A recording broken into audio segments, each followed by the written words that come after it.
right. I'm working on GAC 3s. Um, yeah, it's still dumping down snow over here. It's kind of crazy. We did have a road ahead with the new game mode. That could be interesting. I mean, at least it'll give people something to do. And it could, in theory anyway, be used as a sort of sandbox mode.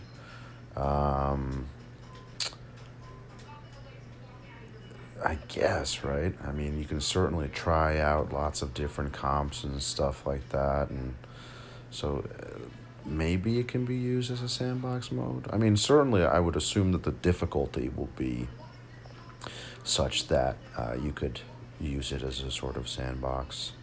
I mean, I periodically use galactic challenges as a sandbox. Um, doesn't always work out because of the individual event perks that will often change the landscape of the battle significantly. So it's not always conducive to sandboxing. But this new conquest mode sounds like it can and hopefully will be tantamount to a sandbox mode of sorts. So that will be interesting. I'll probably spend a good bit of time on that. Um, yeah, I mean, things are kind of slow. We got the armorer, we got the announcement for the new mode. There's not really a whole lot else going on in the game. Um, so that's contributing to my already very bored state. I'm honestly thinking about getting a fucking second job because it's just being cooped up in the apartment all the time is just so. And with COVID numbers spiking, or well, they're coming down, but they did spike. I'm trying to avoid physically going to work anyway until I get my second shot, because a lot of people in my job have recently been exposed. So I'm not trying to get COVID before I get my shot, or after, for that matter. I'm a little worried about the South African strain because the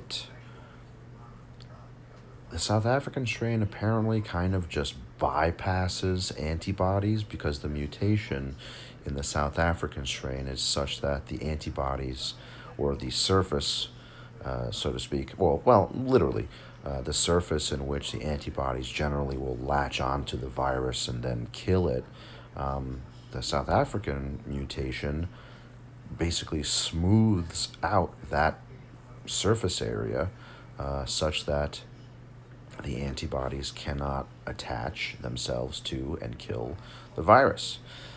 So current vaccines are much less effective against the South African strain. The Eli Lilly and Regeneron antibody cocktails that President Trump were given, or was given, he was given Regeneron, I think. They are almost completely useless against the South African strain. So that is very concerning. And the South African strain is here. It's in South Carolina, it's in Maryland, which means it's probably in a lot more places than just that. So that is certainly cause for concern. Because it's just a matter of time before it gets other places, if it isn't there already. So, and yeah, which is frankly depressing because we're, so close to getting over the hump, and there are going to be setbacks. And of course, that doesn't mean we shouldn't get people vaccinated just because the South African strain um,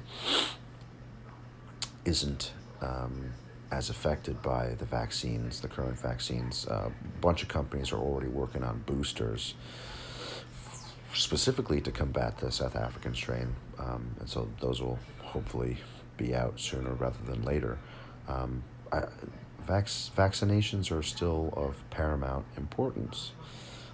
I know plenty of people, even here in New York City, which is generally a very progressive area, obviously, no surprise. Plenty of people here don't want to get the vaccine. I know lots of cops that don't want to get the vaccine. And I break their balls because it's like, and like, I get their position. Their position generally is there's no long term effect study. Absolutely right. You are absolutely right. There's no long term effect study for a vaccine that has only come out within the last few months. Totally fair argument. I understand that. Um, it's kind of to some people I can understand it. It's like it's almost like pick your poison. You know, do you allow yourself to potentially get COVID, or do you take a vaccine for which um, there there are no long term effect studies? I get it, um, but my non professional opinion, the vaccines, we already know that the vaccines are not potent enough to give you long term immunity. It's going to be very similar to the flu shot. I don't know what the hell is on the TV in the living room, but I'm not sure. Oh, Bella's watching Bar Rescue, so there's lots of yelling. Um, But the antibodies from the antibody cocktail or the vaccines or even getting COVID are not going to last forever. I'd be surprised if they even last a full year. So the effects of vaccine or getting COVID or the antibody cocktail wear off. They will wear off. It's just, it'll vary person to person in terms of how long it'll take for the effects or the antibodies to disappear.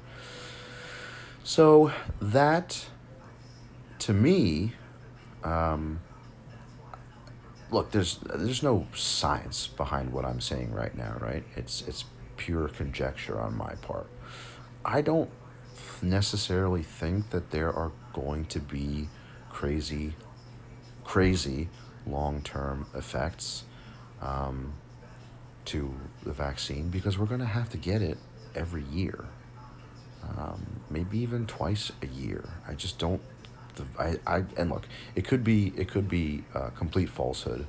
I will state that, but I feel like if the vaccine uh, isn't potent enough to last a full year, you know, how could it really have any really detrimental long-term effects? I'd sooner be worried about um, diminishing returns. I'd sooner be worried about diminishing returns for a vaccine than I would about any long term damaging effects.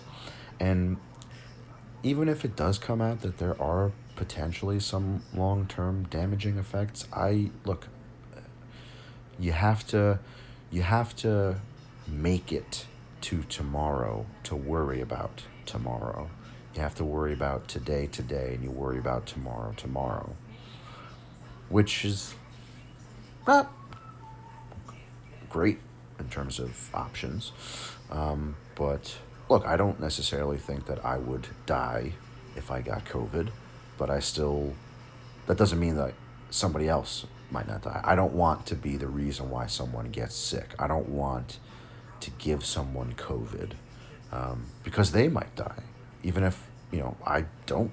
So I don't want that on my conscience. Um, I don't want to get my mom sick. I don't want to get my brother sick. I don't want to get my family, my friends sick, my coworkers sick. So I got it. And I'm also, hopefully anyway, protecting myself in doing so. So I would much prefer that.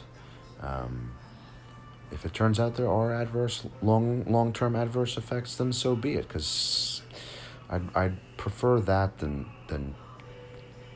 potentially killing someone now. Um, and look, we have clearly we've seen that our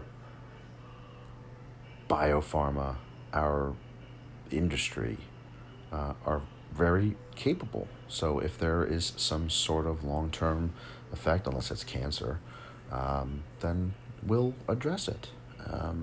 But you have to make it to tomorrow to worry about tomorrow. You have to worry about today. So, because if we don't if nobody gets vaccinated, and people continue to die now, in the short term, there's not going to be a whole we're already never going to be the same. But imagine if we had let millions more people die without the treatments we have, the social distancing, the mask wearing. If we had just let this virus run rampant, like Spanish flu ran rampant for 2 years, there'd be a lot more fucking people dead. And it's already depressing. So I'm okay with the choice that I've made. In fact, I'm happy with the choice that I've made. If people don't want to get the vaccine, I mean, that's your prerogative. It is still a free country. Certain people in certain jobs might not have a choice. It might become compulsory for certain job titles or employers, but you cannot make a vaccine compulsory until it has full FDA approval. That's why when you go to most colleges, they make you get certain vaccines, but those are all approved fully.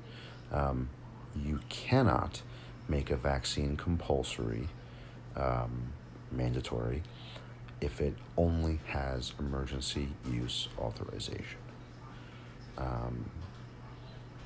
Now, maybe that's different in certain parts of the medical field. I know that Bella's Hospital was voluntary, and there are plenty of medical professionals that did not want it or do not want it.